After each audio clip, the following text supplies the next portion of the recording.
प्यारे बच्चों, कक्षा 6 एनसीईआरटी गणित संख्याओं के साथ खेलना अध्याय चल रहा है। इस अध्याय की वीडियो का ये पार्ट नंबर 28 है। इससे पहले 27 पार्ट बन चुके हैं। यदि आपने वे नहीं देखे तो प्लीज़ उन्हें जाके जरूर देख लेना। देखिए प्रश्नावली 3.6 की प्रश्न संख्या 2 को देखते हैं। निम्न का में से क्या है? ए 2 क्रमागत संख्याएं, बी 2 क्रमागत सम संख्याएं, सी 2 क्रमागत विषम संख्याएं। देखो इसमें हमें सबसे पहले ही देखना है कि 2 क्रमागत संख्याएं। अब क्रमागत संख्याएं क्या होती है? क्रमागत संख्याएं उन संख्याओं को बोलते हैं जो एक के बाद एक आती है। जैसे हमारी गिनती होती है 1 2 3 4 5 6 7 8 9 10, ये सारी क्रमागत संख्याएं, यानी कि एक के बाद एक आ रही दूसरी। ठीक है, उनके बीच में कोई दूसरी संख्या नहीं होनी चाहिए, तो उन्हें हम क्रमागत संख्याएं कहते हैं। अब देखो एक ही देते हैं 2 क्रमागत संख्याएं कौन कौन सी होगी? 1 2 भी ये हो सकती है, 1 2, ठीक है, और 2 3 हो सकती है, 4 5 6 7, ये दोनों क्रमागत संख्याएं हो गई 2, ये 2 क्रमागत संख्याएं हो गई, ये भी 2 क्रमागत संख्याएं हो गई, ये भी 2 क्रमागत संख्याएं हो गई। इसके अलावा और भी बहुत सारी संख्याएं हो सकती हैं। ठीक है, अब इनके मैं से ज्ञात करता हूँ। चलिए मैं ये संख्या ले लेता हूँ 2 और 3। तो 2 के अभाज्य गुणनखंड क्या होंगे? 2 के अभाज्य गुणनखंड क्या होंगे? 1 क्या होंगे? 1 गुणा 2 होंगे। कितने होंगे? 1 गुणा 2। और 3 के भी 1 गुणा 3, 1 गुणा 3, या 1 और 2 होगा, और इसका अभाज्य गुणनखंड 1 और 3 होगा। तो मैं से, अब मैं से कैसे ज्ञात करते हैं हम? मैं से हम ज्ञात करते हैं, दोनों में देख लेते हैं कि सार गुणनखंड है या नहीं है, कौन सा है। तो इनमें देखो 1 है, तो इसका आंसर हो जाएगा 1। अब इसके बाद है 2 क्रमागत सम संख्याएं। क्या है? 2 क्रमागत सम संख्याएं। अब देखो क्रमागत सम संख्याएं। अब सम संख्याएं किसे कहते हैं? वे संख्याएं जो 2 से विभाजित हो जाती है। अब 2 से विभाजित होने वाली तो सम संख्याएं क्रमागत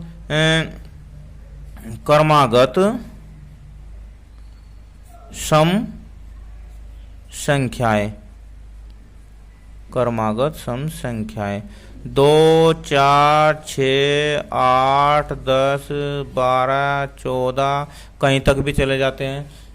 ये सारी क्रमागत सम संख्याएं हैं। अब दो ये ले सकता हूं मैं, 2 ये भी ले सकता हूं, 2 ये भी ले सकता हूं। तो कोई सी ले लेते हैं। देखो ये ले लेते हैं कि 2 का क्या होगा अभाज्य गुणनखंड? 1 गुणा 2। 4 का होगा 2 गुणा 2। अगर हम इनका मैं से ज्ञात करते हैं तो मैं से में देखो कॉमन कौन है? 2 दोनों में कॉमन है, तो ये इसका आंसर हो जाएगा। अगर हम इसके अलावा 6 और 8 भी लेते हैं, चलो देख लेते हैं। 6 बराबर हो जाएगा 2 गुणा 3, 8 बराबर हो जाएगा 2 गुणा 2 गुणा 2, यानी कि 2 दूनी 4 दूनी 8। अब दोनों में देखो क्या है? 2 है। चलो इसके बाद देखते हैं सी को। सी में कहा इसने 2 क्रमागत विषम संख्याएं। 2 क्रमागत विषम संख्याएं। अब विषम संख्याएं वे संख्याएं होती हैं जो 2 से विभाजित नहीं होती। 2 से विभाजित नहीं होती। जैसे अच्छा 1 3 5 7 9 11 13 15 17 19, ये सारी की सारी क्या है? विषम संख्याएं हैं। ये सारी संख्याएं 2 से विभाजित नहीं होती। अब देखो ये 2 ले सकता हूँ, ये 2 ले सकते हैं हम, ये भी, ये कोई से ले लेते हैं। चलो 5 7 ले लेते हैं। क्या लेते हैं? 5 7। तो 5 के अभाज्य गुणनखंड होंगे 1 गुणा 5 और 7 के 1 गुणा 7। में से क्या होगा बच्चों बताओ? में से होगा, दोनों में कौन सा कॉमन है? 1 है, तो में से हो जाएगा 1। ठीक है। अब देखिए प्रश्न नंबर 3। अभाज्य गुणनखंडन द्वारा दो सह अभाज्य संख्याओं 4 और 15 का में से इस प्रकार ज्ञात किया गया है। 4 बराबर 2 गुणा 2 और 15 बराबर 3 गुणा 5। चूंकि इन गुणनखंडों में कोई अभाज्य सार गुणनखंड नहीं है, इसलिए 4 और 15 का में से शून्य है। क्या यह उत्तर सही है? यदि नहीं तो सही में से क्या है? अब देखो, अगर हम इनका में से ज्ञात करते तो 4 के अभाज्य गुणनखंड 2 गुणा 2 लिखा इसने, पर इसमें 1 भी तो है ना। अभाज्य गुणनखंड जब हम करते हैं और दो सह अभाज्य संख्याओं में जो सार गुणनखंड होता है वो 1 होता है।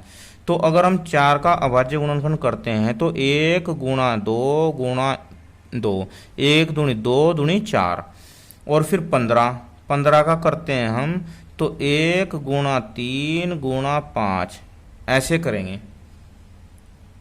अब में से क्या होगा? देखो में से होगा 1 दोनों में मैच कर रहा है, 2 नहीं कर रहा है, ये 2 नहीं कर रहा है, तो में से होगा इनका 1, तो इनका में से 1। और जो इसने कहा क्या उत्तर सही है, तो इसका पहला उत्तर है नहीं। क्या? नहीं। ये उत्तर जो शून्य है ये गलत है, ये उत्तर सही नहीं है, इसका सही उत्तर है 1। अब वीडियो कैसी लगी मुझे कमेंट में ज़रूर बताना। Thank you, have a nice day.